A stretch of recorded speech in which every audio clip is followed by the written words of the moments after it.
Les coques de noix de palmier, c'est un résidu agricole issu de la production des palmiers à huile. Donc c'est un déchet. Ici, vous avez un béton à base de ces déchets-là. Et c'est ces déchets qui remplacent les graviers. Donc on n'aura plus besoin à utiliser les graviers dans le béton. Un doctorant de l'EPAC, l'école polytechnique d'Abomey-Calavi, en pleine présentation des résultats de recherche. Les coques de noix de palmier sont utilisées dans le béton bitumineux, ce que nous appelons vulgairement goudron.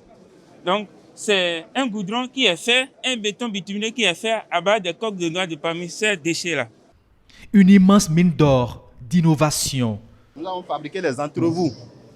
Les entrevous à base de la terre de bar et des pailles de riz, mélangées avec des produits naturels issus de la fabrication du beurre de karité ou de la moutarde.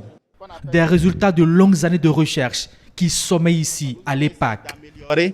Ça, c'est un produit réalisé à base, mélangé avec un résidu de beurre de karité, qui est un déchet qu'on jette généralement.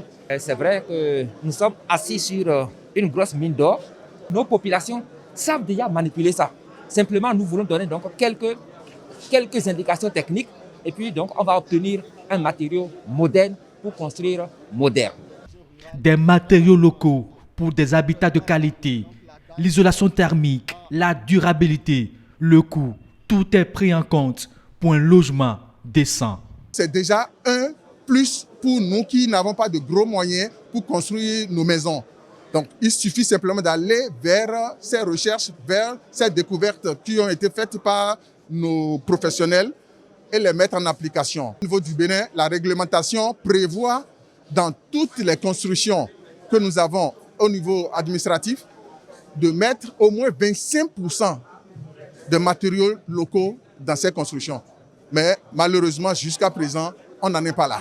À la faveur de la Journée mondiale de l'habitat, le ministère du Cadre de vie, en collaboration avec celui de l'enseignement supérieur et de la recherche scientifique, veut mettre la lumière sur toutes ces innovations.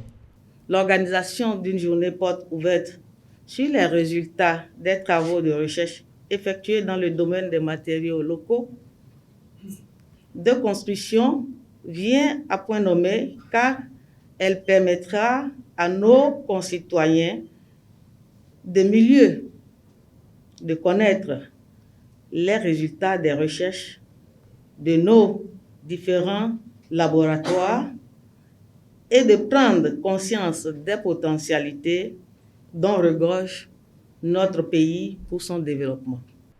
D'innombrables résultats de recherche non encore exploités. Le pont pour l'utilisation de tout ceci vient d'être créé et le ministre du Cadre de vie entend en profiter au maximum. Tout le Bénin est en chantier. Vous avez vu comment le PAG se déploie. Je crois que, comme on le dit en Afrique, c'est peut-être le soleil de l'EPAC et de la recherche au Bénin qui s'est levé. Il faut que nous en profitions. Un coup de pouce pour les différents chantiers du PAG. Construire des routes, des logements avec des matériaux locaux, améliorer l'environnement urbain à moindre coût.